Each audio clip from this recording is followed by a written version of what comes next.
नमस्कार, मैं हूं Amod Srivastava. Amazing thought, amazing message, amazing information की दिशा में आज एक कदम और आगे। आज के इस कहानी का शीर्षक है भगवान श्री कृष्ण। आपको यह मेरा वीडियो अच्छा लगे तो लाइक करें, शेयर करें और लाल बटन दबाकर सब्सक्राइब अवश्य करें। साथ ही बेल आइकन दबाना बिल्कुल ना भूलें। एक सन्यासी घूमते फिरते एक दुकान पर आए। दुकान में उन्होंने देखा कि ढेर सारे छोटे बड़े डिब्बे बेहद करीने ढंग से सजा कर रखे गए हैं। उनसे ना रहा गया। सन्यासी ने एक डिब्बे की ओर इशारा करते हुए और दुकानदार की परीक्षा लेने के जैसा उन्होंने दुकानदार से पूछा कि भाई साहब, इसमें क्या है?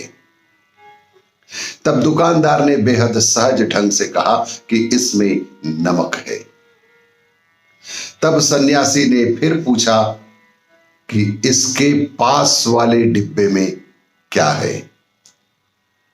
इस पर दुकानदार ने फिर सहज ढंग से कहा कि इसमें हल्दी है। फिर सन्यासी ने एक और डिब्बे में पूछा। उन्होंने कहा कि इसमें मिर्ची है। इसी प्रकार सन्यासी पूछते गए और दुकानदार प्रत्येक डब्बे में बिना देखे ही क्या रखा है बतलाता जा रहा था। अंत में पीछे रखे एक डिब्बे का नंबर आया। सन्यासी ने पूछा कि उस अंतिम डिब्बे में क्या रखा है। सन्यासी ने उस दुकानदार से पूछा कि वो सबसे पीछे रखे वाले डिब्बे में क्या रखा है। इस पर दुकानदार बोला, उसमें भगवान श्री कृष्ण है।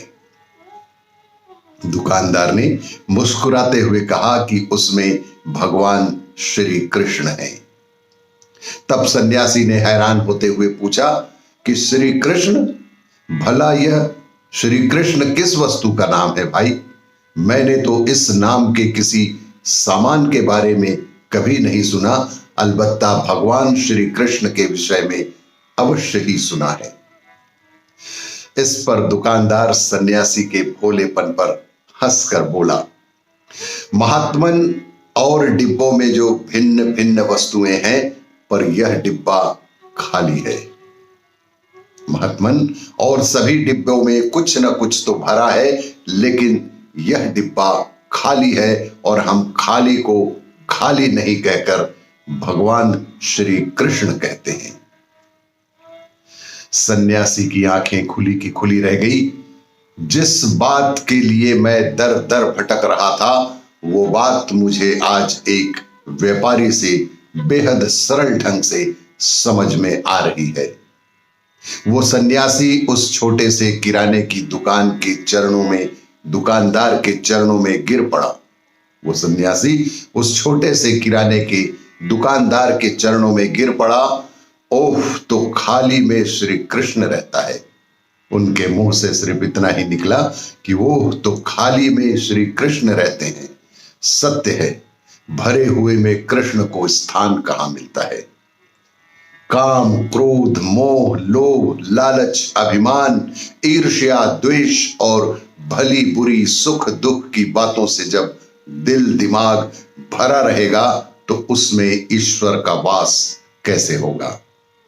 यदि मन में भगवान श्री कृष्ण को बसाना चाहते हो, ईश्वर को अपने मन में भीतर में बसाना चाहते हो, तो सबसे पहले आप अपने मन के भीतर के सारे काम, क्रोध, लोभ, मोह, लालच, अभिमान, ईर्ष्या, द्वेष और भली बुरी सुख दुख की सारी बातों से अपने दिमाग को खाली करना होगा।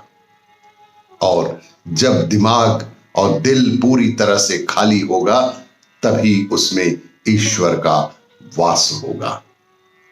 ऐसे ही जानकारियों के लिए देखते रहिए मेरा वीडियो। लाइक करें, शेयर करें और सब्सक्राइब अवश्य करें।